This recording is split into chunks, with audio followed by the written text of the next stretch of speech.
नमस्कार दोस्तों आज का वीडियो जो आप लोगों के साथ में शेयर करने जा रहा हूँ ये पोस्ट वैलेंटाइन ब्लूज के ऊपर में है।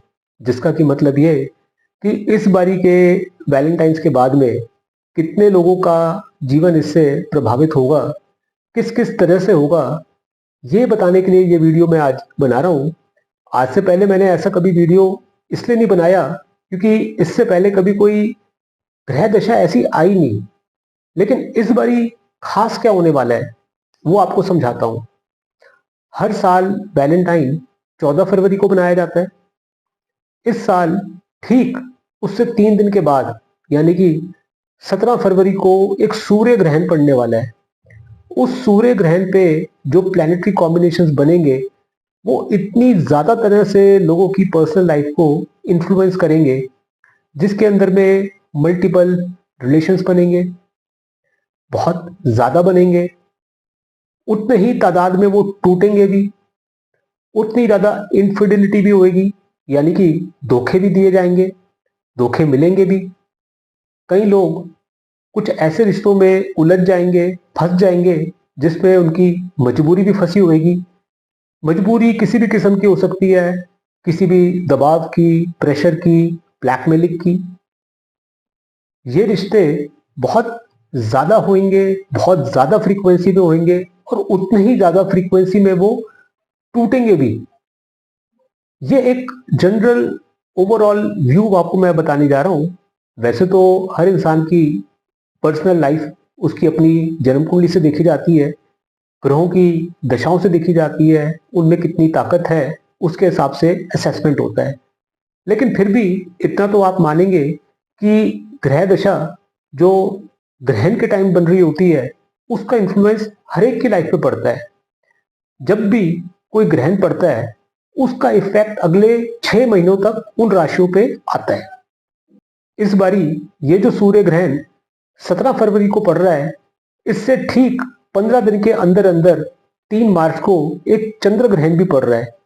इसमें ध्यान दीजिएगा कि जो राशियां इफेक्ट हो रही हैं उसके अंदर में सेक्स से जुड़े प्लैनेट्स आ रहे हैं, यानी कि शुक्र, राहु, मंगल।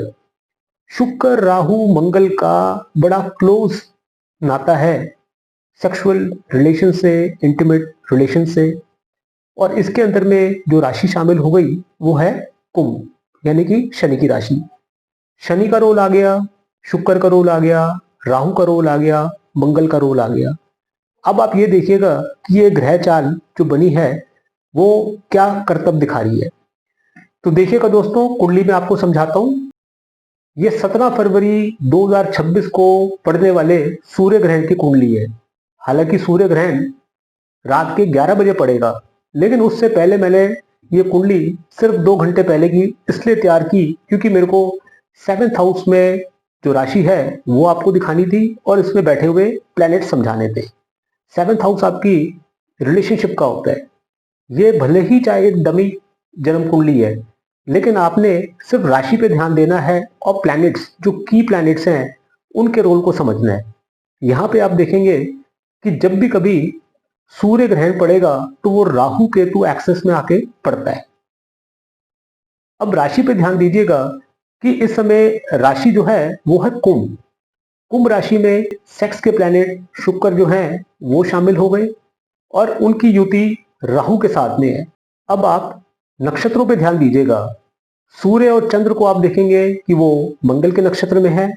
शुक्र जो है वो राहु के नक्षत्र में है, राहु के साथ में बहुत क्लोज प्रॉक्सिमिटी में है। अब डिग्री वाइज देखेंगे तो राहु और शुक्र अप्रोक्सीमेटली सेम डिग्रीज पे है, बहुत ही क्लोजली।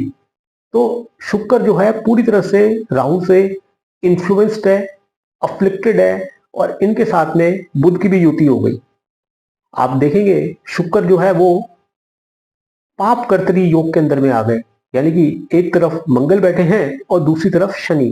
तो सेवेंथ हाउस में बैठे हुए प्लैनेट्स पूरी तरह से पाप कर्तरी योग के अंदर में आ गए, एक बंधन योग के अंदर में आ गए।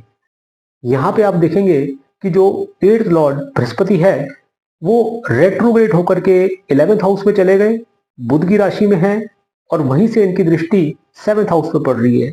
यानी कि 8th लॉर्ड का कनेक्शन 7th हाउस में बैठे हुए प्लैनेट्स के साथ में हो गया, और जो 7th लॉर्ड शनि है वो खुद 8th हाउस में चले गए बृहस्पति की राशि में। ये ग्रहण के समय की जन्म कुंडली है। इसका जब आप नमांश निकालेंगे तो वहां पे आप देखेंगे कि जो शुक्र हैं वो अपनी एग्जॉल्टेड राशि में चले गए, यानी कि मीन राशि में चले गए, अपनी उच्च राशि में चले गए, जो कि 8th लॉर्ड की राशि है। जो कि ये बात समझाती है कि शुक्र के जो कारकत्व हैं रिलेशनशिप के, अपोजिट सेक्स के साथ में या सेम सेक्स के साथ में, मल्टीपल लोगों के साथ में, इंसेस्ट रिलेशंस में, फॉरबिडन रिलेशनशिप में, किसी भी एज के अंदर में, किसी भी रिश्ते के अंदर में सेक्सुअल टेंडेंसीज बहुत ज्यादा बढ़ेंगी, बहुत ज्यादा होंगी।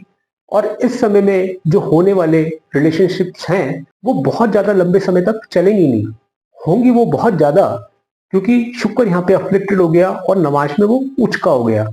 अब मैं आपको चंद्र कुंडली भी दिखाता हूँ, जिससे आपको और अच्छी तरह से समझ में आएगा कि इस बारी के वैलेंटाइंस के जो रिश्ते हैं वो कहाँ पे जाके खत्म होंगे। देखिएगा दोस्तों, ये चंद्र ग्रहण की कुंडली है जो कि 3 मार्च को होना है। यहाँ पे आप देखेंगे कि जो राशि अफ्लिक्टेड है वो दोबारा से कुंभ राशि है, यानी कि सेम राशि अफ्लिक्टेड हो रही है। इस टाइम पे अफ्लिक्शन देखिएगा, मंगल बैठे हैं राहु के साथ में, राहु अपने नक्षत्र में है, मंगल अपने नक्षत्र में है। ये एक अंगार योग बनाते हैं। इस अंगार योग के अंदर में बुध भी आ गया। अब जब जब अंगार योग बनेगा उसके अंदर में होगा क्या, जिंदगी के अंदर में कलेश बढ़ेंगे, झगड़े बढ़ेंगे, क्रुएल्टी होएगी, यानी कि किसी भी तरह की कोई हिंसा भी होएगी। रिलेशनशिप्स कम नहीं होंगे, वो पहले से ज्यादा बढ़ेंगे, क्योंकि जो आपने शुक्र देखा सूर्य ग्रहण की कुंडली के अंदर में वो उस समय अफ्लिक्टेड था, लेकिन अपनी नवांश कुंडली में वो उच्च राशि में चले गया था। यहाँ पे शुक्र जो है वो अपनी उच्च राशि में ही है, 8th हाउस में है, 7th लॉर्ड शनि के साथ में है, और इनके जो राशि बृहस्पति हैं वो 11th हाउस में बैठे हुए हैं मिथुन राशि में, और रेट्रोग्रेड है। कहने का मतलब ये कि अष्टम भाव बहुत ज्यादा प्रबल हो गया, तो ये रिश्ते ज्यादा लंबे समय तक ना तो टिकाऊ रहेंगे और ये मल्टीपल्स में बहुत ज्यादा बनेंगे। बहुत लोगों की लाइफ में ऐसे एक्सपीरियंसेस भी होंगे जहाँ पे वो धोखे के शिकार होंगे।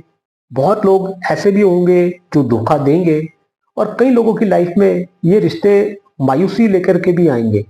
ये कैसे जाना जाए कि आपका पार्टनर आपको धोखा दे रहा है या आप किसी धोखे के शिकार हो रहे हैं? इसके लिए तो आपको अपनी पर्सनल जन्म कुंडली देखनी पड़ेगी, और अगर आपको उसमें कोई कठिनाई आ रही है जन्म पत्री समझने में, उसके लिए आप मेरे से पर्सनल कंसल्टेशंस ले सकते हैं। आज की वीडियो की प्रेजेंटेशन आपको ये बताने के लिए थी कि इस बारी का वैलेंटाइन बहुत लोगों की जिंदगी बर्बाद करने वाला है, बहुत लोगों की जिंदगियां बदलने वाला है, बहुत लोगों की जिंदगियों में मायूसी भी आएगी और बहुत सारे छल कपट भी होंगे। इस बारे में आपके अपने पर्सनल व्यूज क्या हैं वो आप फीडबैक में कमेंट सेक्शन में लिख सकते हैं। जो लोग ज्योतिष लवर हैं, ज्योतिष को समझते हैं, वो ये सारे प्लैनेटरी कॉम्बिनेशंस समझ करके ये बात जान सकते हैं मेरे कहने का मतलब क्या है। मायूसी की बात मैंने इसलिए कही क्योंकि इसके अंदर में लुमिनरीज शामिल हैं, यानी कि चंद्र और सूर्य दोनों प्लैनेट्स बुरी तरह से अफ्लिक्शन में हैं। तो बहुत सारे लोगों की लाइफ जो कि लाइफ में सिंगल हैं, उनके लिए ये इंस्टेंस कुछ ज्यादा तकलीफदायक हो सकता है।